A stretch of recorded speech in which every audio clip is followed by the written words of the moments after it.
Good morning mga sir. Meron naman tayo isang pasyente, isang Inmax version 1. So ang problema ni sir, ito kanyang EBS. Ayan siya, yung kanyang EBS indicator, palagi na lang yan umiilaw. Pero ang good thing nito mga sir, meron pa siyang speedometer.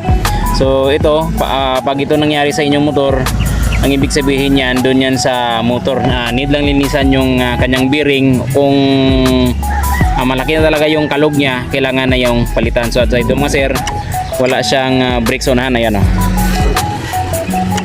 So ito yung nareklamo ng customer natin kasi nasa likod lang yung kanyang brake.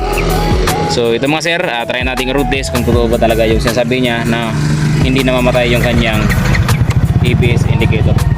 So ayan mga sir, takbuhin ko na. So dapat makatakbo ka ng mga 10 meters, dapat nawawala na yan. Pero yung sa kanya wala. Ito mga sir, yan, so, hindi talaga namamatay. So ang ibig sabihin yan mga sir, na need lang linisan or palitan ng bearing yung kanyang EBS motor. At ayun mga sir, natanggalan natin yung cover ng kanyang EBS.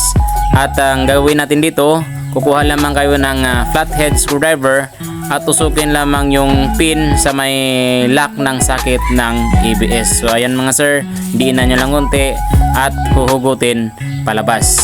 Ayan, dito mga sir, titingnan nyo yung EBS socket kung napasukan na ng mga brake fluid dyan. Kasi pag napasukan na ng brake fluid, panigurado napasukan na rin yung module ng ating EBS. So ayan mga sir, sa kanya po napakalinis at wala pa po napasukan. Ang good thing nito mga sir ay okay pa yung kanyang module. So dito lang tayo sa kanyang motor magbukas. So panigurado dito lang yung sira ng kanyang EBS. At dito pala sa fluid line ng EBS system ni boss, may napansin akong kaiba. Bakit tubig yung lumalabas sa kanyang fluid line? So dapat brake fluid dyan. So yung tumatagas dyan ay mga tubig na yan.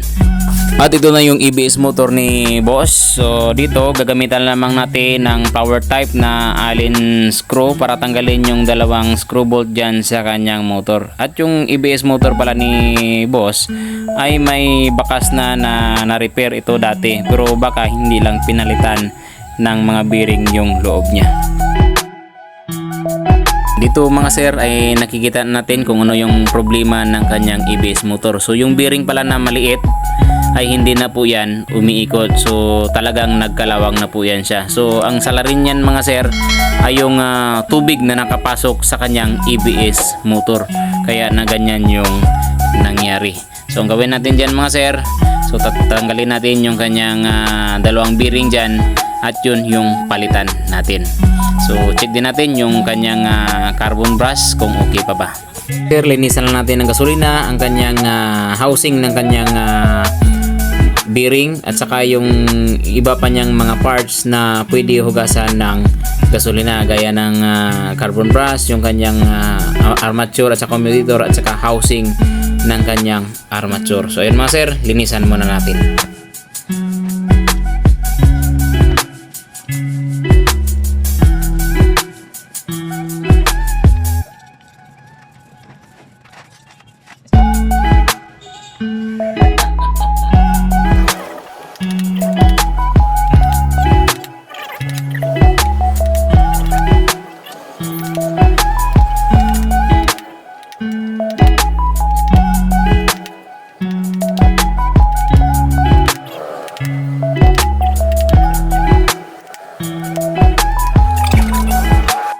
At pagkatapos nating nalinisan yung kanyang mga parts, so ayan na, ni-ready natin para ibalik sa kanyang housing. Ayan mga sir, make sure lang po na malinis yan lahat.